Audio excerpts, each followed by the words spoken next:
महक की शादी रोहन से होती है। रोहन माँ बाप का इकलौता बेटा होता है, लेकिन फिर किसी कारण से रोहन की मौत हो जाती है। बेटा महक, तेरे आगे इतनी बड़ी जिंदगी है, फिर बच्चों की भी जिम्मेदारी। तू कोई काम कर ले। मैं तो कहती हूँ रोहन के ऑफिस में ही बात कर ले, शायद तेरे लिए कोई काम निकल आए। हाँ माँ जी, मैं भी यही सोच रही थी, लेकिन कैसे बात करूं, किससे बात करूं, कुछ समझ में नहीं आ रहा। अब वो क्या नाम था रोहन का जो दोस्त हुआ करता था, पहले तो बड़ा आता था हमारे घर। राकेश की बात कर रहे हैं? पर वो तो रोहन के बाद से कभी आया ही नहीं, पता नहीं कहाँ है वो। आया था, एक नहीं कई बार आया था, लेकिन मैंने बाहर से ही भेज दिया। घर के अंदर झांकता रहता था, मुझे ठीक नहीं लगा। अरे आपको तो पता नहीं क्या ठीक लगता है और क्या नहीं। उसका नंबर है मेरे पास, मैं आज ही फोन करती हूँ। सास राकेश को फोन लगाती है और शाम को घर आने का न्योता दे देती है। अरे आंटी, ओहो भाग्य हमारे कि आपने घर बुलाया। मैं तो कई बार आया, लास्ट टाइम तो अंकल से मुलाकात भी हो गई थी। हाँ, वो हम लोगों को निकलना था ना कहीं उस वक्त। अरे छोड़ो ना बेटा, बोलो क्या लोगे? आपकी बहू।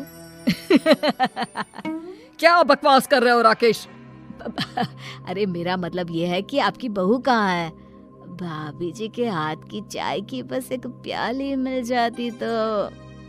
महक चाय लेकर आती है, लेकिन वो जैसे ही राकेश की ओर देखती है, उसे राकेश पसंद नहीं आता। वो अंदर जाने को होती है कि अरे भाभी जी कहाँ जा रही हैं? बैठिए तो सबके साथ। जी नहीं, बच्चों को खाना खिला रही हूँ, आप माँ जी से बात करें ना। अंदर जाने के बाद सास कहती है, अरे बेटा राकेश, वो क्या है ना, वैसे तो तेरे अंकल जी की पेंशन आती है, साथ ही ऊपर 2 मंजिल मकान से किराया भी, तो हम लोगों का तो अच्छा चल जाता है। लेकिन महक, उनकी चिंता आप न करें आंटी, आदेश दें बस आप तो। देखो भाग्यवान, रहने दो, कोई बात नहीं, मैनेज हो जाएगा। अरे क्या मैनेज हो जाएगा अंकल, हमें भी बता दें। आप चुप रहिए जी। अब वो क्या है ना राकेश, तुझे तो पता है कि रोहन के 2 बच्चे हैं, उनकी पढ़ाई लिखाई का खर्चा बहुत है। हम ये चाह रहे थे कि रोहन के ऑफिस में महक को भी अगर कोई काम मिल जाता तो। क्यों नहीं आंटी जी, मैं हूं ना, मैं बात कर लेता हूँ। वैसे तो आप हाँ ही समझिए। महक भाभी को बोल देना कि कल तैयार रहें मेरे साथ ऑफिस चलने के लिए। मैं मालिकों से मिलवा दूंगा उन्हें। महक अंदर से सब सुन रही थी। अच्छा आंटी जी, तो चलता हूँ, कल आ जाऊंगा। अच्छा भाभी जी, तैयार रहिएगा कल। राकेश तो चला जाता है, लेकिन ससुर सास पर बरस पड़ते हैं। मुझे ये आदमी एक पैसे का पसंद नहीं है। तुम इसे बोल दो कि हमें कहीं नहीं करवानी बहू से कोई नौकरी। अरे क्यों नहीं करवानी? सारा पैसा मैं इसके बच्चे और इसी पर उड़ा दूंगी, तो मेरी बेटी को क्या दूंगी? जरूरत क्या है तुम्हारी बेटी को तुम्हारे पैसे की? अरे वो तो पहले ही बड़े पैसे वाले घर की बहू है। अपनी बहू की सोचो जो अब तुम्हारी बेटी जैसी है। बच्चे रोहन की आखिरी निशानी है। अरे अपना भाषण अपने पास रखो। सारा दिन घर पर बैठी रोटियां तोड़ेगी, तो काम करे ना कुछ बाहर जाकर। बहू सब सुन रही होती है। वो अगली सुबह बिना मन के तैयार तो हो जाती है, लेकिन जैसे ही राकेश आता है, क्या बात है भाभी जी, रेडी हैं?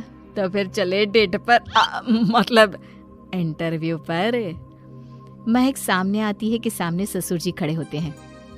हाँ महक बेटा, आओ चलते हैं, मैं भी चल रहा हूँ। ससुर को तैयार देखकर राकेश का चेहरा बन जाता है। अंकल जी, आप परेशान हो जाएंगे। अरे रहने दीजिए ना, धूप भी बहुत है। वैसे भी स्कूटर में तो 2 लोग ही बैठ सकते हैं ना। तो तुम चलो, मैं बहू के साथ अपनी कार से आ जाता हूँ। महक ससुर जी को देखकर खुश हो जाती है, उसे शांति हो जाती है। वो लोग रोहन के ऑफिस जाते हैं, जहाँ बॉस कहते हैं, नमस्ते अंकल। नमस्ते महक, कैसे हैं आप लोग?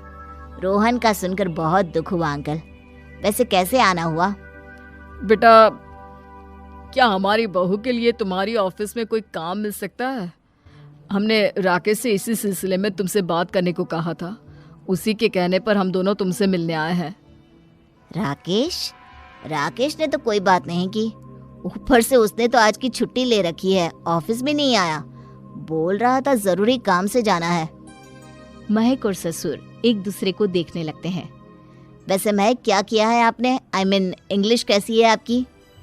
महक बॉस से अपनी पढ़ाई लिखाई और क्वालिफिकेशन के बारे में सब कुछ बताती है। ग्रेट, आपके लिए काम तो है लेकिन ऑफिस में नहीं। सर मेरे बच्चे छोटे हैं, मैं फील्ड में काम नहीं कर सकती हूँ।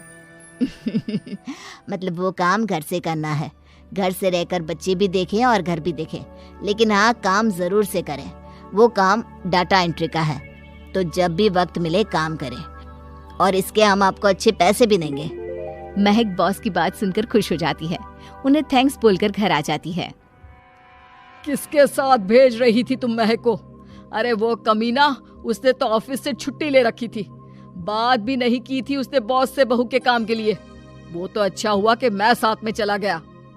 हाँ ठीक है, नौकरी मिल गई ना, इतना ही काफी है। समय बीतता है और एक दिन फिर दरवाजे पर दस्तक होती है। घर पर कोई नहीं था।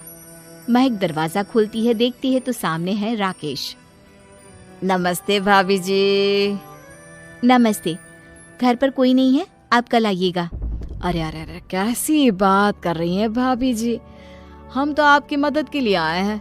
वो क्या है ना, अंकल जी का फोन आया था कि आपको किसी मदद की जरूरत है। महक को आश्चर्य होता है कि उसके ससुर ने राकेश को फोन क्यों किया। वो ससुर जी को फोन करती है लेकिन फोन नहीं लगता। नहीं, हम लोगों को किसी भी चीज की जरूरत नहीं है, आप जा सकते हैं। अच्छा, एक कप चाय तो पिला दीजिए। महक चाय लेकर आती है। चाय पीने के बाद, रोहन मेरा बहुत अच्छा दोस्त था, उसने मुझसे कहा था कि वो रहे ना रहे उसके घर वालों का, खास करके आपका ख्याल मुझे ही रखना है, तो मैं कल फिर आऊंगा भाभी जी। नहीं, माता पिताजी है नहीं, वो 4-5 दिन बाद आएंगे। आप उन लोगों के आने के बाद ही आइएगा, मुझे ये सब ठीक नहीं लगता। अरे छोड़िए ना भाभी जी, लोगों का तो काम है कहना। मेरा मतलब है वो तो बोलते ही रहेंगे। आता हूँ मैं कल। महक को अब गुस्सा आ जाता है। हमेशा शांत और मधुर बोलने वाली महक पहली बार जिंदगी में फैसला लेती है, और फैसला होता है राकेश को सबक सिखाने का।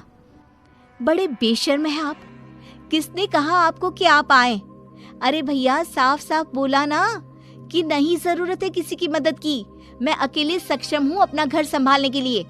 आज आखिरी बार बोल रही हूँ, इस घर की तरफ आंख उठाकर भी देखा ना तो देख लेना,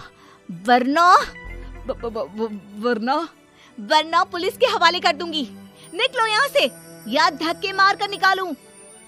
पुलिस का नाम सुनते ही राकेश वहां से 9-2-11 हो जाता है, और महक को अपने फैसले पर गर्व होता है।